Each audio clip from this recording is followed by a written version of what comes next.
spring cleaning your life, we got to include it all, including those relationships. Karyln Percil is here.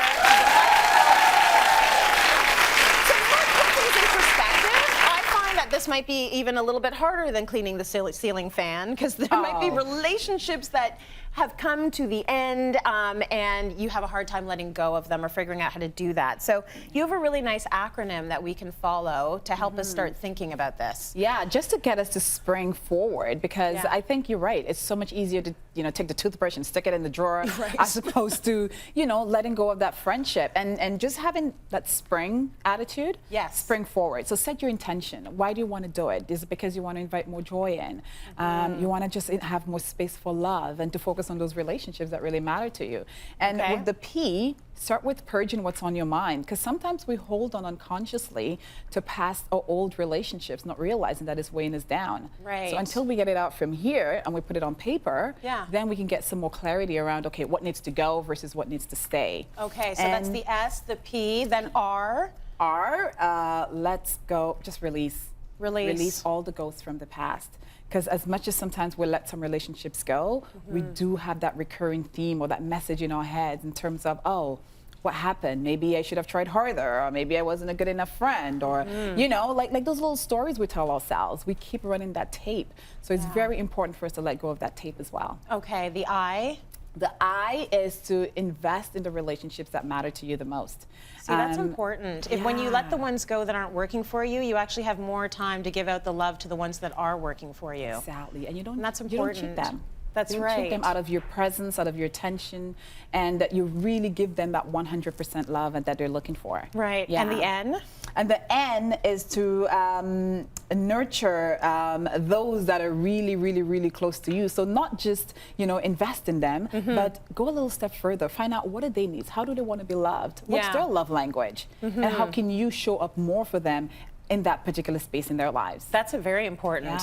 And then G, you say give gratitude, which you're very good about spreading that message all the time through your social media, through the talks you give. It's all about being thankful for where you are right now and who you have in your life right now. And start there. And even the old relationships that have gone as well, give thanks for those, because we did get something out of it. Even if it did end, I always say an end is an indication of a new beginning. Absolutely. So give thanks for those relationships that did come through and those people who have now exited your life as well. Now, I've approached you on a personal level before to talk about, a toxic relationship that I was having a hard time getting through. And it's good to have the acronym SPRING, but then let's talk about the action. Because how are we actually doing this? And I don't want to generalize, but I do feel that I hear from my women friends a lot.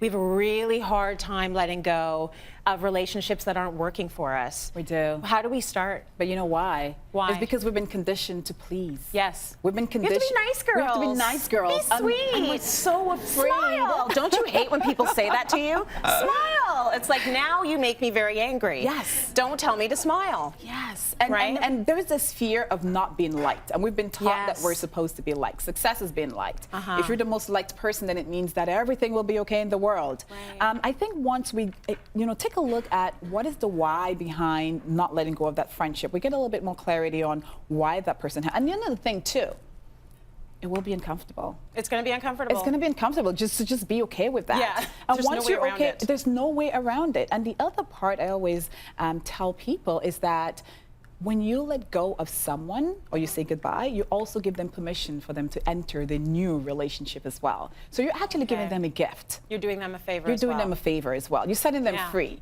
They may not like it, but it's also part of their emotional journey as well. Okay. So the things that you can do is get into your contacts and start getting rid of them. Start purging.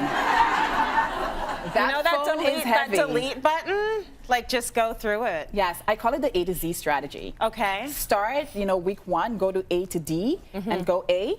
If there is a name that you can't recognize, or you don't recognize, or you don't even remember how you met them, yes. or most importantly, you actually get that feeling of, delete.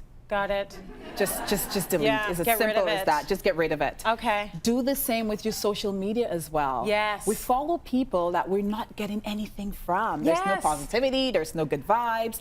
Yeah. And just delete them as well. Why are you still following that person? You're actually clogging your timeline. Right. And you're blocking the people you actually want to hear from. Yes. So once you clear that, again, it's all about creating space, light, joy, Okay. good energy. Social media is interesting because you can actually follow someone and actually like them less after following them. Yes, exactly. Like, oh my God, I gotta get out of this. What was I thinking? This was a trap.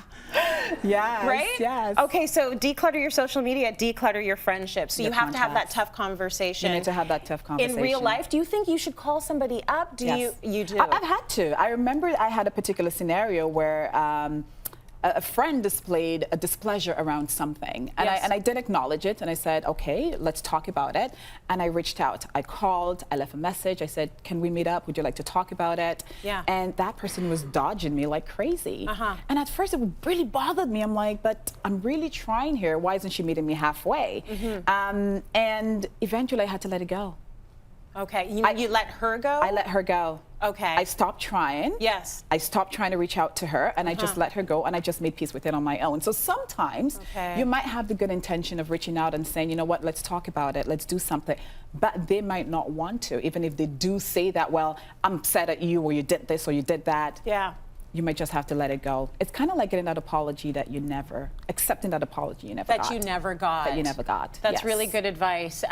You know, 2017 for me is the year of uncomfortable conversations. So I like that you sort of said to us, "This it's not going to be easy. It's not Do it gonna be easy. anyway. It's going to be better for your soul." And you'll be stronger after. That's right. Yes. Karyln, thank you so much. Thank Give her a you. warm